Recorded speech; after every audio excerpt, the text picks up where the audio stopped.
Welcome to Boulder Street Conversations, where we take this last week's message and just kind of dive deeper into it. This week with us, we've got Pastor Sonny. And Pastor Sonny is the director of the Radiant Network. He's a longtime pastor and author, and we're grateful to have him speak at our church this last Sunday. And so why don't you share just a little bit, kind of a brief summary of what the message was about yesterday. Yeah, thanks, Kenny. It was just wonderful to be with you guys and your church family. Love what God is building here. You asked me to speak on one of the passions of my heart that we wrote about in Journey to Authenticity, Pastor Dan, and I know that even in a mixed age congregation, there's something that's going to drop on everyone. And so in that teaching, we identify the 6 normative stages of spiritual identity development. Mm-hmm. The first one being new life, stage 1. That's when you receive Christ and you begin your spiritual journey. The second looks like the stair steps when we drew it on the map. And the stair steps really was stage 2 learner. And we've all seen like healthy new believers. They enter into this ravenous, I want to learn, I want to grow, and I want to apply all this wonderful stuff to my life. And then the stage 3 is warrior. And that is where we begin to leverage all of the things we know, the gifts that God's placed in us, the level of maturity that we have achieved to that point. And stage 3 warrior is really about achievement, accomplishment, and going for it. Yeah. And those are exciting years. And each of these stages can take years or even decades. And you don't like flip a switch and you go from one to the other. The Lord leads us in his purposes through those. Those 3 stages the church does really well. And we've talked about that. Get saved, learn about God's word and his ways, and leverage your gifts to advance the kingdom like a warrior. Yeah. And we celebrate those. And we talk about those as normative discipleship. And I agree. However, I believe stages 4, 5, and 6 are just as normative and just as spiritual. Yeah. Although we don't talk about them, which is why I call them the silent stages. They're not as glamorous, and frankly, they're quite confusing. Mm-hmm. So stage 4 is brokenness. And brokenness is not spiritual failure. It is a coming home to your authentic self. It is a birthing of some new dimension of your spiritual life. I love that. And it's not worldly brokenness like sin brings us to. Mm. It's got the fingerprints of God all over it, although it's super confusing and super painful. And it's being broken of our self-strength, self-will, selfish ambition. And it's a deep work.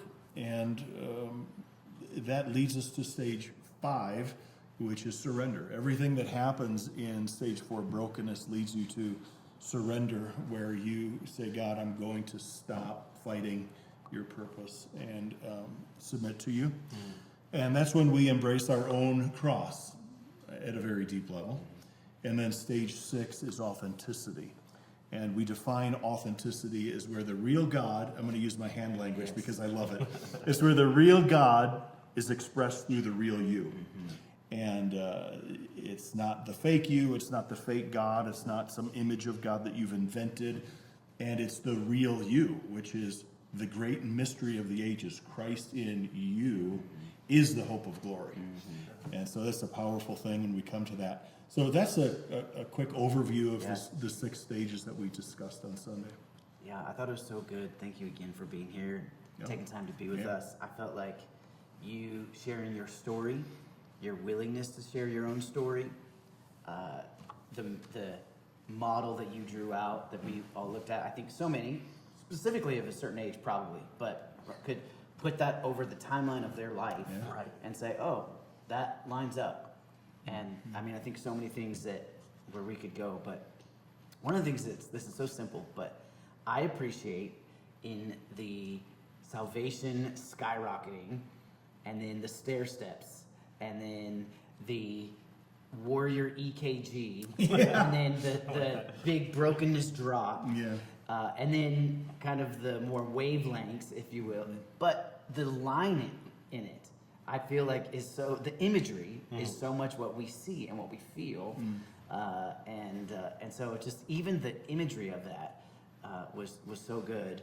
And you know, when we talk about the hidden or the often, we just don't talk about The those, silent stages. Yeah, the silent stages. Thank you. You know, starting with brokenness, and maybe I loved where you've talked about microcycles, where maybe we go through some brokenness in other seasons, and Yep. you know, I just think of where in the Psalms it talks about just a broken and contrite heart you will not despise, and the fragrance it is to the Lord when we say yes to Him in those hard seasons. And it's so, I think He loves the enthusiasm of the spikes in the warrior, Yes. and the growth of a learner. Yes. But I just think there's something in the brokenness, in the yes, in the midst of a broken season, that moves God's heart. Yes. That is, and so I think that where we have so championed those first three, how do we get to a place where we highlight, champion those other stages without, like no one's trying to put on their own brokenness. You need the Lord to do that, like, you know. And so I don't know, like, how do we move into where we can be celebrating of all of them in a greater way? Maybe it is Yes. just talking about it more. Yeah. Maybe it is Can I have allowing a word? space. Yeah. Can the word celebrate, I agree. Champion, yes. Also steward as pastors and team leaders and things like that. So I think the mix of those three ideas, I do want to celebrate Yes. and champion it, like we were talking about with the first kind of those three stages. But the silent stages, also how do we steward that? Like, how do we Yes. help? And maybe that is the right word. No, additional word, you know. Yeah. Well, you're both wise pastors, and you want to minister to everyone at whatever stage they are at. I think this model I started to draw in my diary, in my journal. And I literally, because I'm a visual learner, I began to draw the map in trying to figure out my brokenness. Lord, what is going on? And I drew a rough sketch of what the map is today, and I closed that for 2 years. And I said, certainly half of this is heresy. And I better not tell anyone about this. Until 2 years later, I started drawing it on the back of napkins in restaurants or literally on the beach. Wow. And spiritual, mature people said, this is true. This is not only your experience, Sonny. This is a dynamic that we just don't talk about much. You and I have read a lot of Watchman Nee. I was glad to see some great Watchman Nee books up in your library. Talk about brokenness. Watchman Nee comes back to the death of the independent action of the soul, his words, over and over again. And Watchman Nee talks about spirit, soul, and body, and how we have to release the Spirit of God in us through our soul. It's not that we eradicate the soul, but through our soul and our body to be truly spiritual men and women. And a lot of times people misunderstand that in their quest for spirituality, and they become hermits, monks, devoid of emotion, like that all the soul realm. The Lord loves your soul. If you study the life of Jesus, he had a human soul, sinless, but it had all the it had frailty, it had emotion, it had all of those things. That's how he entered into our humanity. So to see someone truly authentic without denying their soul or even their body is a pursuit that we're after. I think that's the win. And so to celebrate or steward stages 4, 5, and 6 in particular gives language. Journey to Authenticity gives language to those things. So that when you're a pastor talking to someone, or you're kind of helping them in that stage, it's not like so you can identify them to minimize where they're at. No, it's the opposite. It's to champion where they're at. Every season has a glory of its own. Yeah, that's really good. In Colorado, as in Michigan, we have 4 distinct seasons. There is actually a glory to winter. Yeah. It's beautiful. And sometimes it Colorado. might. In Well, Colorado. sometimes it feels barren. I was in my dark night of the soul, walking around a frozen lake in Minnesota, thinking about these very things. Yeah. And the Lord said, look around yourself, Sonny. And all I saw was gray sky, frozen white ground, and barren brown trees without any leaves on them. And he said, every season has a glory of its own. Yeah, so And good. so this is something that he said to me kind of as a lifeline Yeah. to get me through that season. So, embracing what those seasons do for us is actually really good. When we find ourselves or people we love in dark night of the soul, or maybe it's not all the way the dark night of the soul, maybe it's just in hardship, in suffering. You talked about a theology of suffering.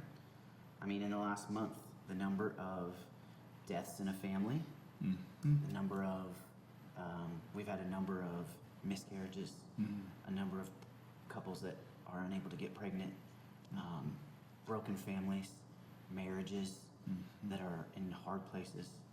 These are real things. They are. Without giving platitudes to people, Yes. how do we help? What's the response in those moments when they're going through hardship, so again, going back to a good theology of suffering, what is our response when we go through it, when we are walking through those moments? Not to try and get out of it as quick as possible. That's not, I don't think that's what anyone is trying to say, Yeah. but to steward it well. Yes. What do you say to people in those times? The local church is where God has called us to both rejoice and suffer. Come on. And Paul says, rejoice with those who rejoice and weep with those who weep. I found that a lot of charismatic churches are great with rejoicing with people in good times, but it's really awkward when someone is like off the rails, weeping, asking hard questions. Why did God allow my child to die? All of these difficult things. And we have a hard time answering that because we do believe in the power of prayer, the power of God, the imminency of God, that he is imminent, not just distant and wonderful and grand, but he is near us. So we hold those truths in tension, and we're kind of dancing around the problem of evil. When we talk about why do bad things happen to good people. So I think we validate their pain. Yeah. That's really good. We don't try to fast forward the process. Like, you better hurry up and start feeling better so I can be more comfortable around you. We are present. We talked with some of your leaders about the ministry of presence, where you're just there with them. And Can you dig a little deeper on that? You said that last night. We give a minute or two to it, which is really wonderful. But I would love to hear, double click on that for a second. Like, what is the ministry of presence?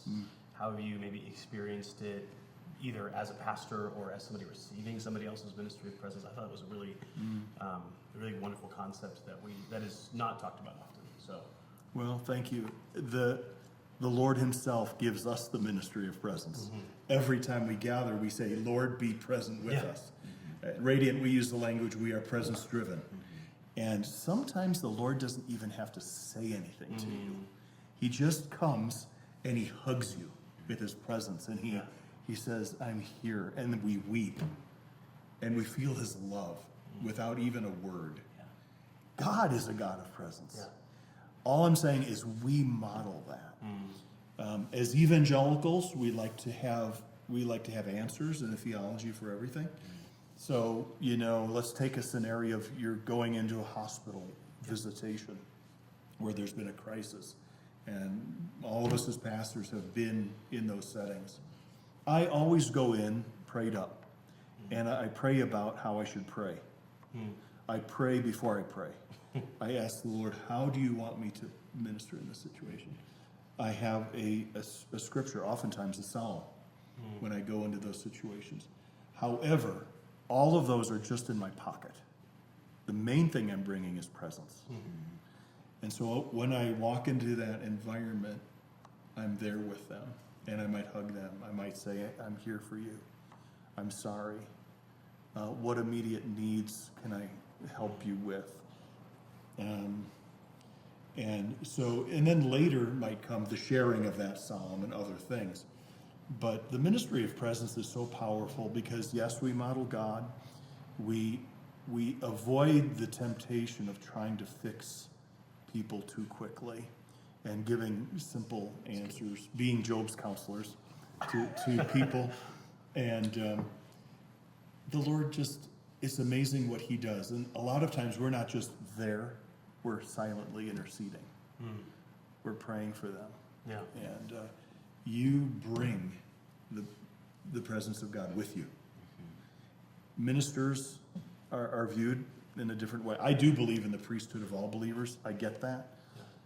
But you are unique, a fivefold minister walking into a painful situation, and you're there. And sometimes that's the kind of care that they need in that immediate moment.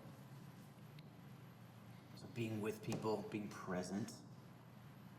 You talked about us dancing around the problem of evil. My probably negative tendency is, we need to address we're thinking wrong, so we gotta bring some truth to it, and that's not the ministry of presence. Let's get our theology right. So I think going back to just as people feel themselves in that big drop on the map, do you just, as an individual, when I'm going through it, am I just like, all right, Lord, I'm falling, you'll catch me when I'm done? Or are there things we should do? Are there things that we need to do? I don't know if the question makes sense. It's just like, do we have to ourselves just be like, okay, I'm in this brokenness, free falling. It is a pretty desperate situation because someone asked, how do I know if I'm in a microcycle? We talked about microcycles when we unpack this a little Life, bit. death, resurrection. Life, death, and resurrection happens throughout our spiritual journey, no matter where we're at. And that is truly a spiritual muscle building and maturity factor in our lives. It has a lot to do with our spiritual progress. But the big one that we identify in the middle of our lives somewhere, there's a strange thing that happens. It's like, I don't know if I want to or can carry on. The similarity between a microcycle and the big drop of stage 4 brokenness is that you still respond the same way. It's like, God, I don't know exactly how to respond here, but I pray for you to deliver me. And I think people want to think that they've been through stage 4 prematurely when they've been through a microcycle or two, because they would love to think that they're seeing it in the rearview mirror, right? Yes. And it's like, oh, phew, I'm glad that's over with. Well, maybe it is, maybe it isn't. And let me just add this caveat. When we're talking about a model, and that's all it is, it's a model. Yeah. It's not perfect, but it gives language to some of these things that are a bit amorphous. When we're talking about these things, we tend to put ourselves further ahead than we actually are, and want to enter into that brokenness before we have walked through it. So I would say on a pastoral level, we need to say, I validate what you're going through, and I know you want to give up. And I want to just reaffirm who you are, because everything in your emotions is screaming opposite. The devil's talking to you about throw in the rag, you were never a Christian anyway, or you've wasted all your time with idealistic warrior thinking and all the things, and just affirming who they are and their place in the family, that they're surrounded by care and that you're going to be there for them, even if they're really in rough shape. And I think it's important for us to have churches or small groups or some setting within our church community where it's super safe to totally emotionally unload. Someone said it this way: your emotional health, your spiritual health will never surpass that of your emotional health. Yeah. So, what do we do with that?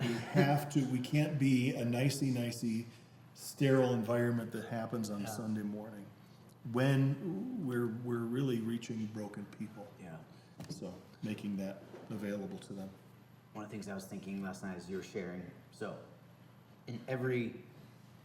we talk about our phrase wholehearted in every season. Yes, love that. And that just means a yes. That just means all in. That just means whatever it looks like, the expression of my life, my yes is to Jesus right now. Whether you're in the learner stage, whether you're in the warrior stage, by the grace of God, in the brokenness stage, Yes.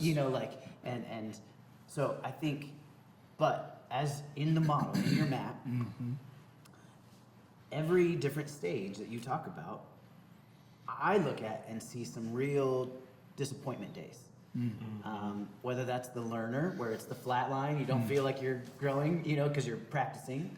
And whether it's, yes, you have big victories, but then big losses, and then you go through some and even unto, when you're in your authentic self, but the waves of it. So one of the things I was thinking last night, you talked about spiritual muscles, working those muscles. I think the way we respond, let me present this. I didn't write the book, you did. I haven't lived in this like you have. I think the way we respond in those disappointment days, in those other stages, if we respond with surrender, if we respond with life, death, resurrection, if we respond, does that not soften the brokenness, but make us more prepared to handle it well, and it actually isn't as painful because we've already had 1,000 little deaths to self. Does that make sense? It makes total sense, and we address that toward the end of the book, actually, in the FAQ section. But I believe that spiritual muscle memory in those little things, like break up with that girl. Well, that's going to hurt. That just really resonated with both Ken and I. We were like, oh yeah, that one. Been there. Well, it was my story too. Hey, let's face it, we all fell in love in Bible college with the wrong woman. But anyway, break up with that girl, well, that hurts, but then God gives you your wonderful wife, and you see, oh, that's why that yes was so important. Yeah. Now I know I can trust God when he asks me to empty my hands of something. And so that is that spiritual muscle memory that when we come to brokenness, here's what I think about our spiritual journey at a 30,000 foot level. While we cannot speed up the process, while we cannot speed up the process, like, okay, I want to get through brokenness on good behavior by this time next Thursday, because I'm such a broken person before you, God. Let's get this over with. Pull the Band-Aid off fast. Yeah. Well, the Lord might have other things in mind, and your level of brokenness might look a lot deeper than you think. While we can't speed it up, we actually can slow it down. And we can slow it down by resistance to the ministry of the Holy Spirit. So to your point, I think that when we are saying, okay, I've been through this on a micro level before, I'm going to give my yes to the Lord when it doesn't make sense, when it brings me to humility, a refusal to defend myself, an abject dependence on God to deliver me.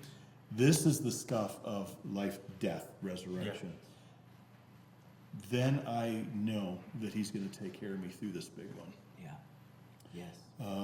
And so it's a vulnerable time spiritually, because a big part of us is just burnt out, fed up, confused. We're actually tempted in a real way to chuck the whole thing and to give up. And a lot of times we don't talk about this because it's just too brutal. But every time I've talked about this to leaders who have some years, they're like, yes. I couldn't say that from the pulpit, but I experienced it. I lived it. I preached my way through it. I prayed my way through it. And I believe, and this came up, I think, in one of our other meetings, that spiritual brokenness and surrender does not disqualify you from ministry. it actually qualifies you for ministry if you go through it well, because you're going to come out with gold in your soul. Refined by fire. Refined by fire. Yeah, absolutely. Yeah. This is not really what we're talking about, but do you find the unwillingness to share some of that from our pulpits in a day where trust is not high? Yes. Would that be a way for people to actually grow in trust, to know that communicators, preachers, pastors, are they themselves walking through some brokenness, but potentially, hopefully, modeling the right way to do it, Yes. rather than just. So I know there's probably a fine line there, Yeah. but I feel like if we're talking about authenticity, I feel like bringing people into, we're all going through stuff. Or is that too risky? I don't know.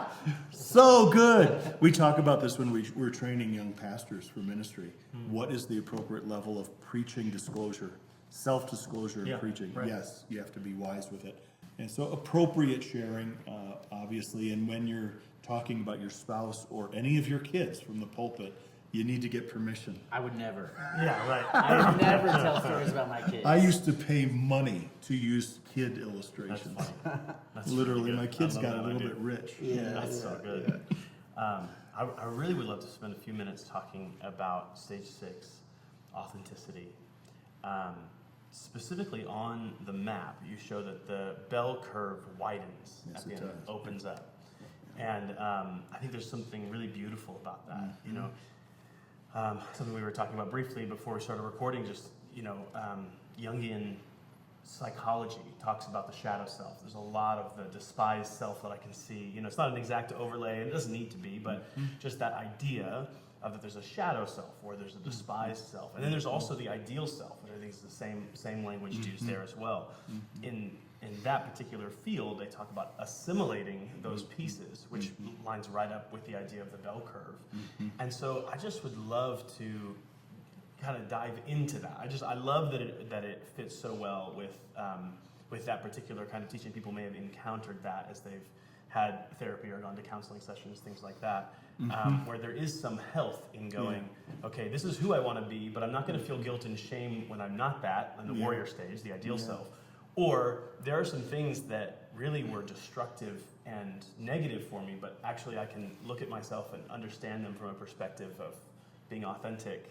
That is, anyway, so I would just appreciate love that. to talk about the opening up of the bell curve, especially as we are in a mixed generation congregation. We have some people who are probably in that stage. Yes, they are. They're experiencing the big dance floor, as I call it. Yeah. And it's fun, especially when you're a good dancer, to have a big dance floor. I'm not. But to see people truly holy and truly happy late in life, without being religious or tightened down or I got God in a box or I'm resentful of my past. It's a huge billboard for the gospel. Yeah. And it's a huge discipleship tool for those coming up under them. The Bible language for this is the flesh life and the spirit life. Love that. Galatians chapter 5. Yeah, love that. It says, do not use your freedom to indulge the sinful nature. So we have to be careful here. Once Christ has set us free to walk in the Spirit, that is not an excuse to say, oh, I'm free. Grace is so big that I can sin, and God doesn't matter because I'm under this wonderful grace cloud. Right. You know, Paul said, may it never be that I use the grace of God as a license for sin. So the message of Galatians 5 is live by the Spirit, and you will not be controlled by the desires of the sinful flesh. The mind of the flesh is death. The mind of the Spirit is life and peace. And I think Jungian psychology would differ from biblical theology in this.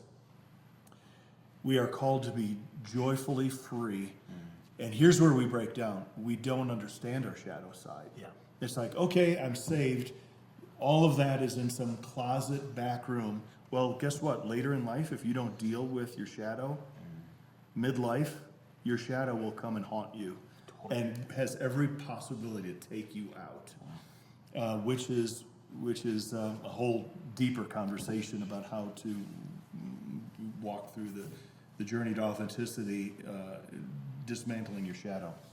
So knowing your shadow, in other words, I have a propensity for this, and this. Yeah. In Bible college, they said, guys, look out for the 3 G's. Yeah. Gold, glory, and girls. Girls. Yeah. So it's like the money thing, or the pride thing, Yep. or the sexual immorality thing. And that can go for whether you're a man or a woman, but it has a lot to do with understanding your shadow side and where you might be weak. Jesus was tempted in every way as we are, yet was without sin. And that's what makes him able to come alongside of us and say, I know exactly your flesh problem, and how, not that Jesus had a sinful flesh, but he had human nature. Yeah. Let me walk with you through that. And to have churches and communities be safe, not just to talk about how filled with the Spirit they are, which is great, but also here's where I can be really led by the flesh. And it's totally embarrassing for me to talk about it, but I will share it with this small group of safe people. Yeah. Really important. It's wonderful. Yeah, so people enter this wide dance floor, Yeah. and what's the best encouragement for them in a local church community? Yes. What do we let them loose on? You know? Well, I believe it's a time, their discipleship call is live to give. Yeah. And it's a time where the church and church leaders say, don't go into spiritual retirement. Yeah. God has invested all these decades in you, has given you stories of valleys and mountaintops. We need to hear those stories. And he's built a sweet spirit in you to allow you to turn around, think of the map, to turn around and to sow into the learner, the warrior, someone experiencing brokenness. Well, how did you go through brokenness? And people have these stories. They just go to their casket with them. And I think the best wine is the old wine. And let me tell you, the older I get, the more I like that statement.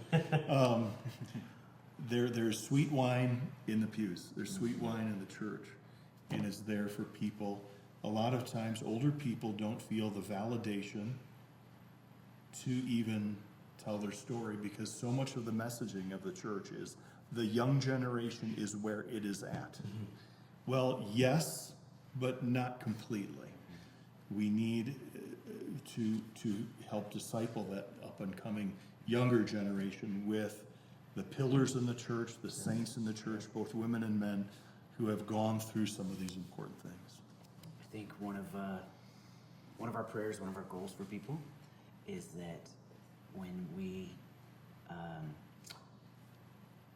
hit a seasoned stage in life, that there would be tender hearts that love Jesus rather than crusty hearts. Yes. And I would often, one of the blessings of Boulder Street Church, I would often tell stories of, I know it's possible, I've seen it. Yes. And those stories were almost always about my dad. Come on. And my mom. Come on. And Love since being a part of Boulder Street, I got more. Yeah. And I can talk about JC and Di. And I can talk about Joseph and Paula. We have such rich history and legacy and people to point to that say, there's a season, and when you don't have to get old and crusty, and I don't want to, whatever. Like, there's a tenderness when you talk about Jesus that they're, you talk to these people and they can't talk about Jesus without tears coming to their eyes. And I was moved, I was reading last week of the different stages in life, from childhood to parent to, that they were talking about the season when you have adult children and called it the elder stage. And to me, I even think of it in the map, when you break down by decade, this is generally 0 to 15 or 20, and here's your 20s and 30s, here's your 40s. Yeah. The truth is, even in what you drew out, the brokenness, the surrender, the authenticity, that stage in life, that are the silent stages, is at least 50%, if not the majority of our life. Right. And we focus so much on the 0 to 30, rightfully so in terms of foundations and but just really validating the beauty of a life lived in the Lord and what it can produce. And so I just thought it so aligned with what you said. And what you are saying, what you are sharing to me is what hits the target for us in terms of God, would each of us in every decade, in every season, whatever it looks like, would we grow in tenderness? Would we grow in love? Would we grow in being wholehearted and celebrate, champion, steward the season we are in? Yes. But that we would be growing towards loving Jesus. So thank you I for love sharing. that. And just when scripture, as it pertains to the seasoned life being a blessing, Jacob had a very storied life. He was a deceiver. He lived up to his name. God busted his hip to brokenness. He came out of that brokenness limping the rest of his life. Gave birth literally to the fathers of the 12 tribes of Israel. And the last thing we see of old man Jacob is he passed out the blessings to his sons, prophesied over each one. And then it says in Romans, in Hebrews, he worshiped God leaning on his staff. Now that is a picture of a warm, loving heart, yet still broken. Why was he leaning on his staff? He was forever broken. Yeah. And he wasn't going to go back to being the old deceiver guy anymore. So he had a true encounter with God, and he wasn't cynical or bitter about it. He worshiped the Lord, which is the ultimate call of man, to love God and enjoy him forever. Good. So good. Well, as we start to wrap, Pastor Sonny, if somebody encounters the message you preached on Sunday, what's the one thing you would hope that they would do practically Yes. this upcoming week? So understand what stage you're in. Sunday morning, I know the power went out, so I'm not sure where we lost the video feed in there. But understand what stage you're in. Yeah.